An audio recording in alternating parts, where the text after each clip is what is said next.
बिस्मिल्लाहिर्रहमानिर्रहीम, अस्सलाम वालेकुम। पाकिस्तान और दुनिया भर में देखने और सुनने वालों को अब्दुल कादिर का सलाम।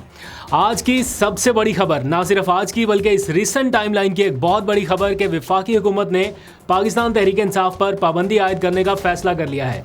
अब से कुछ देर पहले अता तारड़ ने बतौर वफाकी वज़ीर इत्तलात प्रेस कॉन्फ्रेंस में इसका ऐलान किया। 4 अहम और बड़े फैसले किए गए हैं। आर्टिकल 6 की कार्रवाई भी शुरू करने का ऐलान कर दिया। इमरान खान के खिलाफ, आरिफ अलवी के खिलाफ, कासिम सूरी के खिलाफ और भी 2 बड़े फैसले किए गए जिनमें ओवरसीज़ पाकिस्तानियों से मुताल्लिक हैं कि उनके पासपोर्ट्स ब्लॉक किए जाएँ और क्या क्या चीज़ें इस वक्त डिसाइड की गई हैं। ये सारी तफसीलात आपको बताता हूँ।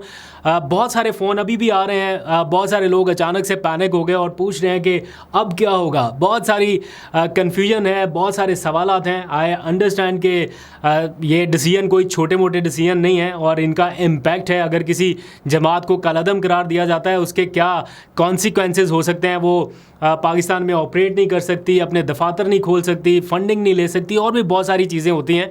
लेकिन बहुत ज़्यादा पैनिक करने की ज़रूरत नहीं है क्योंकि ये फ़ैसला बराह रास्त हुकूमत के इख्तियार में नहीं है। अगर होता तो ये शायद बहुत पहले हो चुका होता या हुकूमत इसको कर चुकी होती। ये एक तरह से आज जो कुछ डिसाइड किया गया है, अनाउंस किया गया है, बेसिकली मुझे ये लग रहा है कि ये रद्द अमल है सुप्रीम कोर्ट के ताज़ा तरीन फ़ैसले के हवाले से। यानी पिछले कुछ अरसे से हमने देखा कि पीटीआई को जो स्पेस नहीं दी जा रही या उनको धकेल के एक ऐसी जमात में शामिल कराया गया पीटीआई के कारकुनान को कि पीटीआई का नाम ही छीन लिया जाए या नाम डिस्कस ही ना हो या उनके नाम के साथ पीटीआई की बजाय सुन्नी इत्तेहाद कौंसिल लग जाए।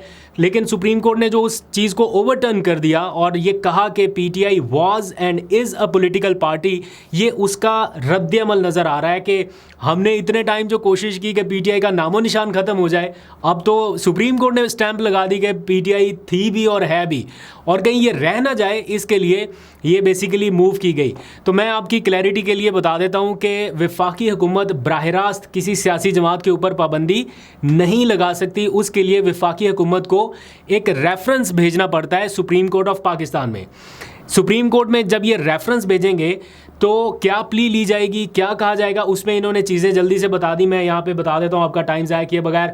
एक इन्होंने कहा जनाब फॉरेन फंडिंग, उसका केस ऑलरेडी चल रहा है, उसकी डिसीजंस, उसकी चीज़ें सारी पैरेलल ऑलरेडी मौजूद हैं। लेकिन उसको ग्राउंड बनाने के लिए एक फॉरेन फंडिंग, दूसरा इन्होंने वो साइफ़र वाली सारी चीज़ें प्ले कर दी कि देखें इमरान खान ने ऑडियो लीक में कहा कि साइफ़र से खेलना है तो ये कौमी सलामती से खेलने से मुतरादिफ है। एक वो चीज़ इन्होंने डाल दी। फिर वो आईएमएफ के हवाले से कि जनाब आईएमएफ को ख़त लिखा, ये इन्होंने डाल के कह दिया कि जनाब हम ये ग्राउंड के बेस पे सुप्रीम कोर्ट ऑफ पाकिस्तान जा रहे हैं। ये उसी सुप्रीम कोर्ट के पास जा रहे हैं जिसके फुल कोर्ट बेंच ने कहा कि पीटीआई एक सियासी जमात थी और है। अब उसी सुप्रीम कोर्ट के पास जा रहे हैं कि जनाब पीटीआई के ऊपर पाबंदी लगा दी जाए। आप इमेजिन करें कि सिर्फ बल्ले का निशान गया था, यानी बल्ला छीना गया था, तो सारे जजेस ने बैठ के ये कहा कि ये फ़ैसला ठीक नहीं था। मतलब सब ने कहीं ना कहीं किसी ना किसी अंदाज में ये बात की और उसका क्या नताइज भुगतने पड़े सुप्रीम कोर्ट से लेके इलेक्शन कमीशन, पूरे मुल्क को एक अजीब क्योस जैसी सिचुएशन रही। सिर्फ बल्ले का निशान छीना था, पार्टी भी थी, पाबंदी भी नहीं थी, सब कुछ सिर्फ एक फ़ैसले की वजह से इतना क्योस हुआ। और अब अगर एक जमात के ऊपर पाबंदी लगाने की बात हो रही है तो क्या सुप्रीम कोर्ट इतनी आसानी से इनकी बात मान लेगी? और अगर तो ये चीज़ काजी फायज़ ईसा साहब के पास जानी है, ज़ाहिर बात है बेंच उन्होंने बनाना है, तो मेरा नहीं ख्याल कि ये कोई उस तरह का बेंच बनना चाहिए 2-3 रुकनी जिसने जनाब वो बल्ले का निशान वापस ले लिया था। 24 घंटे में हेयरिंग हुई और बल्ले का निशान वापस। इसके ऊपर भी अगर ये गया सुप्रीम कोर्ट में तो ऑब्वियसली कोई ना कोई फुल कोर्ट बेंच ही बनेगा, अदरवाइज़ पीटीआई एतराज़ कर देगी या बाकी जमातें। अभी बड़े स्टेजेस बाकी हैं, ये इतनी जल्दी चीज़ कंक्लूड नहीं होने वाली। तो ये बेसिकली एक फ्रस्ट्रेशन या रिएक्शन आप कह लीजिए वफाकी हुकूमत की जानिब से जो आया है कि क्यों पीटीआई को एक सियासी जमात के तौर पे बताया जा रहा है, जबकि रीसेंट ट्रैक में सारी एफर्ट ये रही है कि उनका नाम मंजर आम से हटाया जा सके। फिर आर्टिकल 6, ये दूसरा बड़ा फ़ैसला किया गया। टोटल 4 फैसले हैं, दूसरा बड़ा फ़ैसला आर्टिकल 6 के हवाले से है।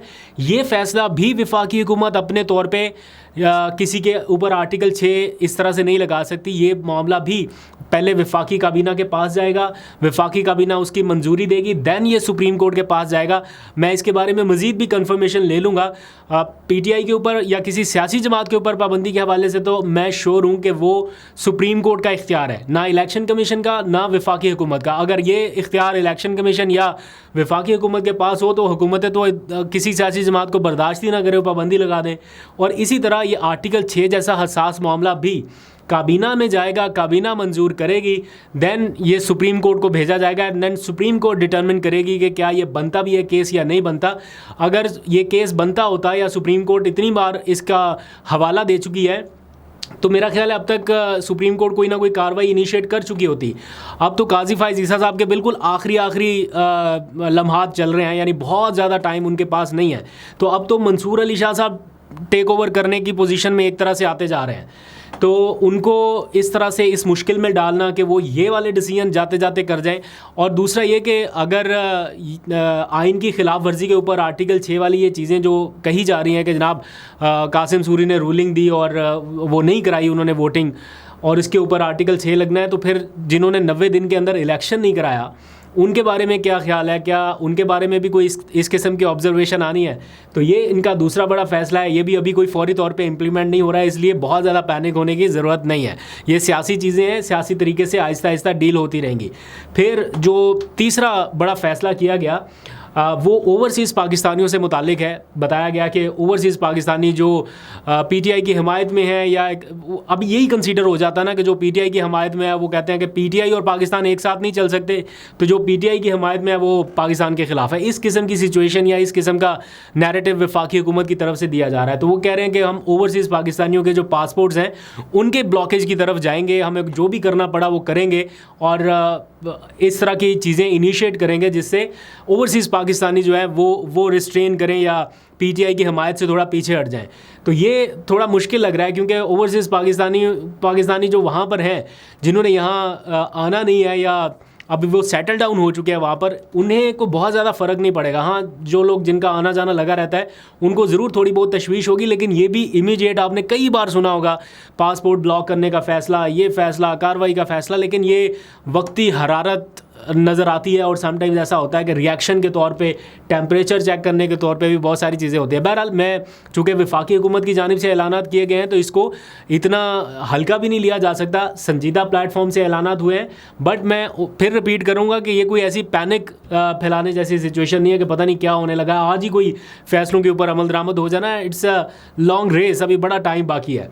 फिर एक जो सबसे अहम फ़ैसला किया गया वो ये है कि सुप्रीम कोर्ट का जो रिसेंट फ़ैसला आया उसके ख़िलाफ़ रिव्यू में जा रही है वफाकी हुकूमत। एक होता है फ़ैसला आर्टिकल 184(3) के तहत, जब आप कोई केस फ़ैसला आपके ख़िलाफ़ आए तो आप अपील में जा सकते हैं। अपील में जब जाते हैं तो ये होता है कि जिस बेंच ने सुना हुआ होता है ना, उस बेंच से बड़ा बेंच बनता है, वो फ़ैसला करता है दोबारा से। लेकिन ये चूँकि नज़रसानी है तो नज़रसानी के मामले पे स्कोप बहुत ही लिमिटेड होता है। जिस बेंच ने फ़ैसला दिया है वही बेंच दोबारा सुनेगा। अब सुप्रीम कोर्ट का फुल कोर्ट बेंच एक डिसीजन दे चुका, तो वो दोबारा जब सुनेगा तो वो क्या मज़ीद उसमें ऐसी चीज़ें आप ले आएंगे कि वो अपना फ़ैसला अंडू कर ले। चलें, कोई एक आध जज अपना माइंड खींच के वापस कर ले, दूसरा कर ले, तो 8 जजेस, 11 जजेस भी हैं और 8 जजेस भी हैं, इनके माइंड आप कैसे चेंज कर सकते हैं? ऐसा कौन सा एविडेंस है जो पहले नहीं था अब आएगा? तो इसके ऊपर भी बहुत सारे लोग अपनी राय दे चुके हैं ऑलरेडी कि रिव्यू में भी जाने से कुछ नहीं होगा, सिवाय इसके कि हुकूमत जो है वो अपनी एक कानूनी पोजीशन जो है या कानूनी हक जो है वो उसे इस्तेमाल करना चाहती है कि जनाब हम जाएंगे और हम अपना हक जो है वो एक्सरसाइज करेंगे। ऑब्वियसली उनका राइट है, उनके पास एक हक है, एक रेमेडी है, उसे जाके वो इस्तेमाल करें, कोई नहीं रोक रहा। लेकिन इसका स्कोप चूँकि कम है, इसीलिए ये पीटीआई के ऊपर पाबंदी लगाने जैसा, अगर इसका स्कोप ज़्यादा होता ना तो फिर इस नैच तक मामला नहीं आना था। और ये जो बातें अभी एकदम से शुरू हो गई, ये इसी वजह से हैं कि जनाब पाबंदी लगा के डस्ट जो है वो कारपेट के नीचे डाल दी जाए, सेटल डाउन कर दी जाए। इससे ज़्यादा बहुत सारी चीज़ें पहले हो चुकी हैं और बहुत सारी चीज़ें आपके दौरे हुकूमत में हो चुकी हैं। अगर इसी तरह ये सिलसिला चलना है, हम तो होपफुल रहते हैं ना, हर गुजरता दिन हमें ये उम्मीद देता है कि हालात शायद अच्छे होने की तरफ जाएंगे, शायद कुछ बेहतरी आ जाएगी, अदालतें खड़ी हो गई, आहिस्ता आहिस्ता बाकी जगहों से भी आवाज़ें उठना शुरू होंगी तो थोड़ा हालात नॉर्मलाइज हो जाएगा। हम रोज़ाना की बुनियाद पे ये कहते हैं कि जनाब एक एक स्टेप जो है वो पीछे लें, सब एक एक स्टेप पीछे लें, इमरान खान साहब भी स्टेप पीछे लें, पीटीआई वाले भी लें, बाकी इदारे भी, और हुकूमत ख़ास तौर पर, जो कि हुकूमत की रिस्पॉन्सिबिलिटी है, हुकूमत एक मेजर स्टेक होल्डर के तौर पर है, तो एक एक स्टेप पीछे लें। लेना है। लेकिन यहाँ पर हालात बिल्कुल अलग हैं और ऐसा लग रहा है कि एक स्टेप पीछे हटने की बजाय ये तो दो स्टेप आगे आ रहे हैं और पॉइंट ऑफ नो रिटर्न की तरफ मामला जा रहा है। और ये वाली जो अब सिचुएशन है, ये सिचुएशन कुछ इंडिकेट कर रही है बहुत ख़राब सूरत-ए-हाल के हवाले से। अगर इस तरह हो गया जिस तरह हुकूमत ने प्लान बनाया है या आपको बताया है टीवी पे आके, अगर लेट्स सपोज ऐसा हो जाता है तो उसके नतीजे में जो होना है, ऐसा लगेगा कि खेल शायद किसी सियासी जमात के हक़ में नहीं रहेगा, किसी के हाथ में नहीं रहेगा, सब के सब इधर उधर हो जाएंगे।